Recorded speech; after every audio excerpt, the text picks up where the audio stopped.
Hi, I'm Hannah. I'm just doing a video diary of my new job, and well, this is my first video.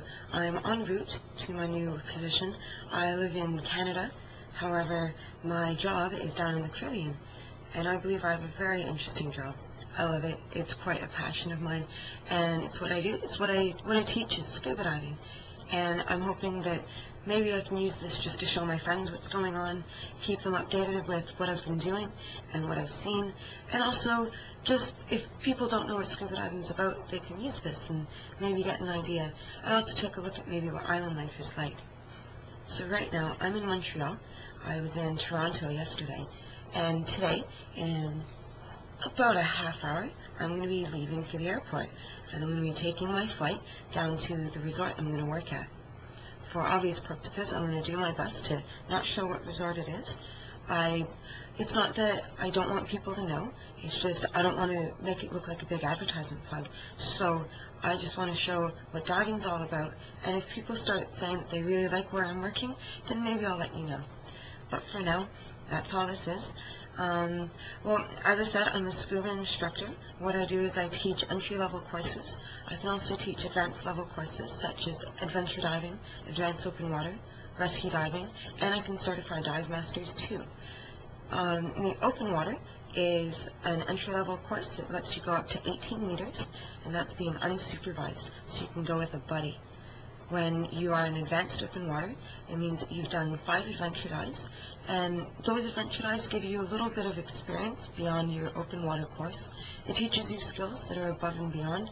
What you get to do is you get to learn 5 essentially specialty dives. What you do on these dives are things such as deep diving, wreck diving, and night diving. There's over 20 specialties. There's probably even more now, more than 25. And you can pick whatever you want. When I did my advanced open water, I did photography, I did deep diving, did some night diving. Well, I don't remember exactly, because that was back in 2006. It's been quite a while since I started, I think. I've done a lot of diving in the last few years. But, well, I found it was very interesting, and it was quite a passion of mine.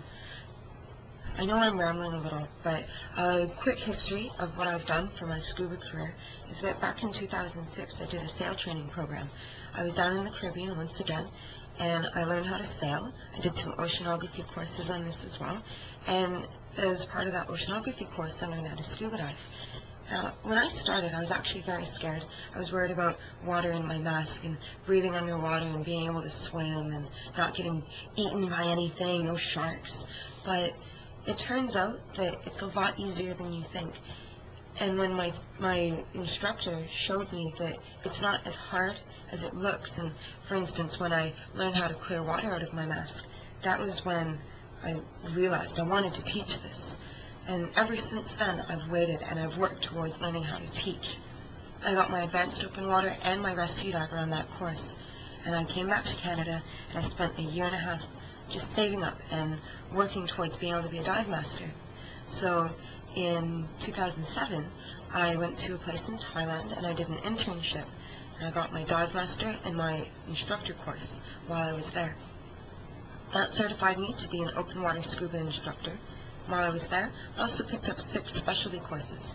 I've got my deep, I have my navigation, I also have my underwater digital photography, I have search and recovery, I have a full face mask specialty, and I also have, I'm trying to remember my 6th one.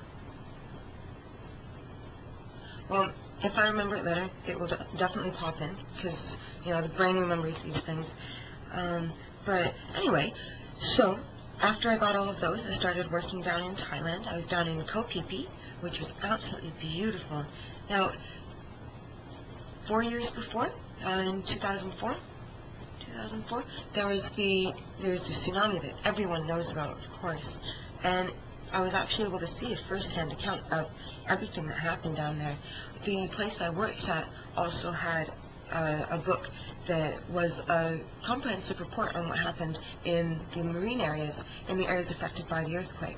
And what I found out, one of these interesting points, was that the coral reefs that were in better health actually mitigated the effects of the tsunami on land, whereas places that had a more damaged coral or had no coral at all ended up being more affected by the tsunami. So this gave me an even deeper appreciation of the underwater world.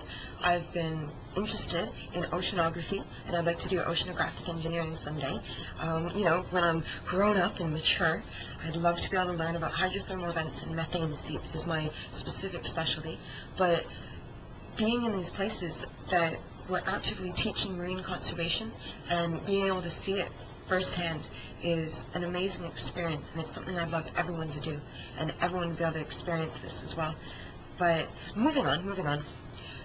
Shortly after being in Thailand, I got an email from a place in Fiji that wanted to hire me. And ever since I was maybe 6 years old, I wanted to go to the South Pacific. I wanted to see what it's like. It's the place where dreams come true, as everyone thinks. It's a paradise. And when I got there, it really was. And Fiji is the soft coral capital of the world. They have so many types of beautiful, soft, colorful, waving corals, and it's absolutely stunning. I got to spend 9.5 months in Fiji overall, and the diving there is exquisite. The visibility, the animals, the diversity, the health of a lot of the corals is very nice. But at the same time, there are places that are being damaged. There are places that people are fishing on, that there are broken corals from boats and from snorkelers that don't know what they're doing, that don't understand good marine conservation. And once again, I want to stress that it's really important to take care of these corals and to take care of our marine environment. Once it's gone, it's gone. But anyway, once again, moving on, all over that again, I left in May of 2009, came back to Canada, and I was just doing my thing, waiting around for a new job. Looking for a new job, obviously. But I've been hired. I have a job now. And I'm leaving today for the Bahamas, as I said before, and I will be at a very nice resort. And I'm going to start teaching. So I hope I can send in more videos, and I can show everyone what it's all about. And maybe some people will watch this and they'll enjoy it. So thank you very much. Please comment and please rate. Bye-bye.